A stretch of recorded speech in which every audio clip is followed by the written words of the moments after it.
Hey everyone, we are in our Unit 4 notes packet, and this is the first topic in that packet. It's about solving systems of equations.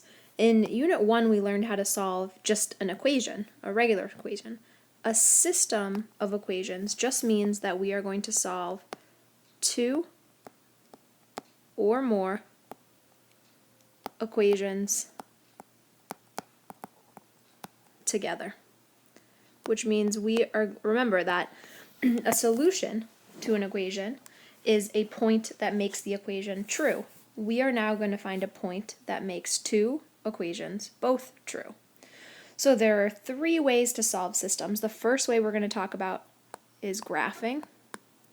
And then there's two other topics in this packet. One is called substitution, and the other is called the elimination method. So in this first notes packet, topic 1, we're only going to study graphing, how to solve using graphing. But later in this packet we'll talk about substitution and elimination. Alright, so to solve by graphing, all that we are going to do is we're going to study a graph. So if you look at the graph to the right, this graph right here, it has a system of equations graph. Remember, a system is just two or more equations, and here I have two equations, and they're both graphed over here. So if you graph two or more equations, the solution to that system is the point of intersection. That means the point that both graphs meet. So I'm going to just put a little star right here. This is the point where these both graphs meet. And our solution, if you look at the coordinates of this point, is 4, 2. So the solution to this system is 4, 2. Now remember, a point has an x value and a y value, right? So what we just found with this point of intersection is the x and the y, that when you plug them back into both of these equations, it makes them both true. So the next part says, check that the intersection that you found is a solution to both equations. To do this, plug the intersection point into both equations. So all that we're going to do is take our x and y and plug it into both equations. So the first equation I have is 4x minus 2y equals 12. So I'm going to take my x value of 4 and plug it in here. And I'm going to take my y value of 2 and plug it in here and see if I get 12. So let's do this math. 4 times 4, that's 16, minus 2 times 2, that's 4. And that indeed does equal 12. I'm going to stop there because I know my equation is true. Now I'm going to plug it into the other equation. The other equation is negative x plus 3y equals 2. So for my x value, I'm going to plug in 4, negative 4, plus 3, my y value of 2, see if that equals 2. So this is negative 4 plus 3 times 2 is 6 equals 2, and that is true. Negative 4 plus 6 is 2. So I'm going to just put a check mark there. It makes both equations true. So to fill in this blank, I ran out of room, but you guys can fill it in. A point is a solution to the system of equations if it makes both equations true. Both equations is the key word. Alright, so right below there it says find the point of intersection in the graph by following these steps. And the steps are very simple. They are to graph both equations. Horrible handwriting today. Sorry, guys. Graph both equations. And I'm going to write here in parentheses to use your 3B notes. Because in 3B, we studied how to graph every type of equation that we're going to see. So if you forget how to graph, either rewatch the videos or use your 3B notes. And step 2 is to look for the intersection point. The intersection point is your solution. So that's how we find our solution. Alright, so in our first example, we have a system right here. I know it's a system because there are two equations together, both in the form y equals. So if you need to remember how to graph these, again, look at your 3B notes. I remember how to graph these. The first one is that third type of graph we learned, where I'm actually going to plot the point. I make this x opposite. I'm going to plot the point -1, comma, -3. I'm going to go over and plot that -1, -3. And then I'm going to use this 4 as my slope. Up 4 over 1. Up 4 over 1. Up 4 over 1. And I'm going to connect those horribly. I'm going to connect those to make a line. That's my first graph. All right, my second graph, again, this is in a different format. I know that this 7 at the end means I'm plotting the point 0, comma 7. So I go up and plot 0, 7. And then this is my slope. Slope is 4 over 1. Again, up 4 over 1. 7, that would take me to 11. And I'm going to take another point by going down 4, left 1, and connect those. And there is my second line. And now remember, first we graph the lines and then we look for a point of intersection.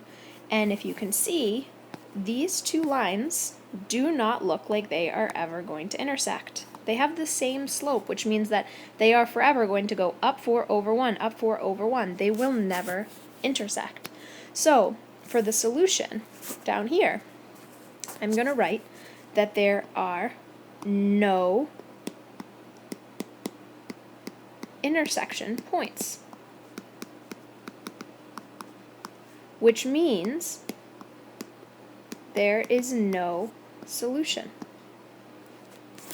And actually, to the right over here, it says that these lines are parallel. So I'm going to write here, parallel lines never intersect.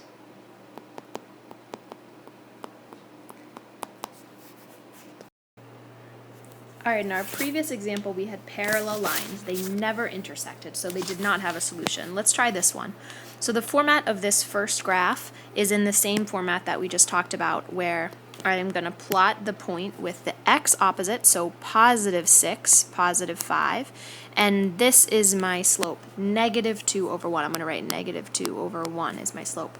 So I'm going to plot 6, 5, and then go down 2 to the right 1, down 2 to the right 1, down 2 to the right 1. And try my best to make that connect with a straight line. I need a ruler.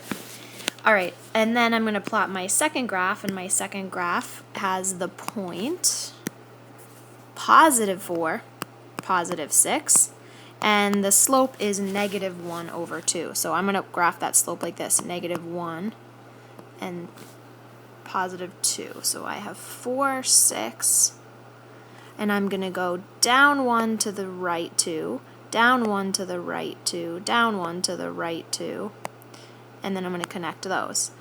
And this is very different than our last example because there is an intersection point, and we can see that point very clearly. So down here where it says solution, I am going to write that there is one solution, and it is the point 6, 5. That is my solution.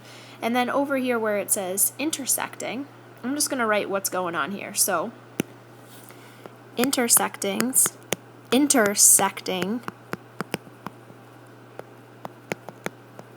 lines have a solution at the point of intersection. So this is different than my last one because this one actually they do intersect. All right, so last one. Our last one, we have, these are our two equations for our system. The first equation, it looks like I am going to plot, it is in the second type that we learned, so 0, -3 I'm going to plot, and 1 over 4 is my slope. 0, -3, 1 over 4, 1 over 4, 1 over 4. Okay, and now our second type here, is actually the third type. This is called standard form. And if you remember for standard form, what we tried to do is we tried to get this y coordinate by itself before we graphed it. And the way that we did that is we got rid of this 2x first. So we subtracted 2x from both sides. And it gives me negative 8y equals negative 2x plus 24. And then to get the y by itself, I divide by negative 8, and I divided everything over here by negative 8. And that canceled my 8's, and I got y equals, and I am going to take this negative 2 over 8 and reduce that fraction. And that fraction reduces to actually a positive 1/4 x. And then I'm also going to look at this other fraction, 24 over negative 8, and write that, and that fraction would still be negative 24 divided by 8 is negative 3. So I'm actually going to graph this line right here, which goes through the point 0, comma, negative 3, and has a slope of 1/4. And let's just look back at the original one we did. We're going through the same point. I'm going to plot the same point, 0, negative 3. And I'm going to have the same exact slope, up 1/4, up 1/4, up 1/4. And if you graph that, these lines overlap. They are identical lines.